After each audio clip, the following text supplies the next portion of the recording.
My name is Annie Smith. I'm the PK-12 principal here at Peyton-Sheridan. Yeah, I think we probably are the epitome of a small rural farming agricultural district. Good people, great values, a lot of community-minded people. We take care of each other. We wear many hats. We are always working to essentially find out what it is that our families need and then figure out a way that we can provide those resources.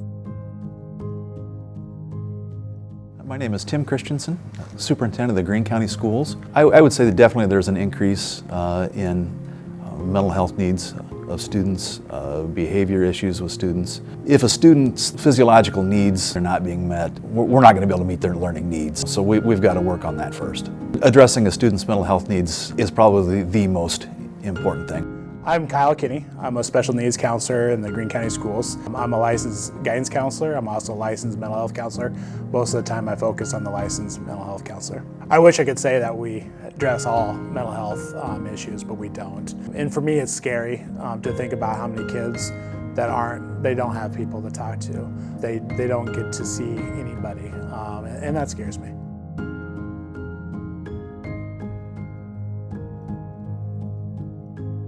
What set him off, don't know what, all of that intensity, building all that time, he lost it in the classroom. Something triggered him, don't know what it was, but he began throwing over desks and removing books from shelves and throwing things, grabbing the teacher's belongings and ruining some of those things. And basically the teacher had no choice. They had to order a room clear and get everyone cleared of the classroom for their own personal safety. And I can't imagine how difficult it would be for a child to be left alone in that environment. Clearing rooms, we do that. We have to do that. It's tough for the kid that's involved, but you're having to remove all the other kids from their learning environments, what they're used to. So you're hurting the other kids as far as their educational part too. I've been punched, kicked, stabbed, spit on, probably a few other things too.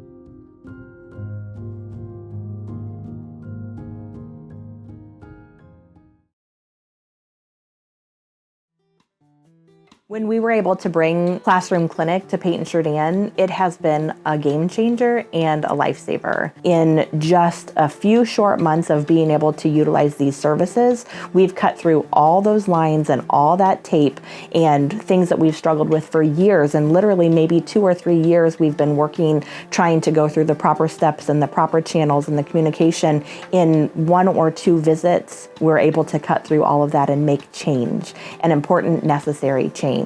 And it's phenomenal. Me being a little bit older, thought people would really struggle with the whole not in person, but a lot of our families didn't seem to mind it at all. Amazing. I really hope that we don't have to ever go without it. It's been that good. At the beginning, my kid hated school, didn't want to go. It was a struggle, it was a battle every single day. And having the Classroom Clinic option available to us really helped turn things in a completely different direction. Now my child loves school. They like to go. They're thriving in the classroom as opposed to destroying the classroom.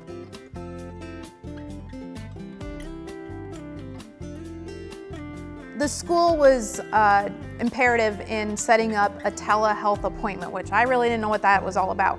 But they got some input from the teacher that gave that to the provider that we ended up meeting with. I came physically myself to the school. My child came out of the classroom and we just went in a room private, so no one was bothering us. We didn't feel intimidated or anything. And it was really like FaceTime or Zoom. It was really easy. We could really get our case made for what we needed to do to take the next steps to help my child be successful at school.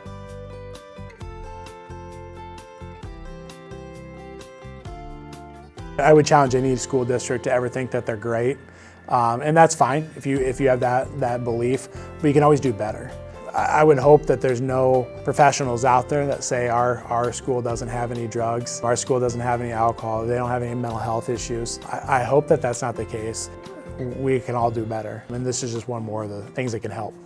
I think it's our responsibility as school districts, as citizens, as patrons, to provide as many opportunities as possible for our students. Mental health is an issue in America, whether we want to admit it or not. The more we can do to address that for students so we can provide the best educational opportunities, I think that that's our duty and our responsibility.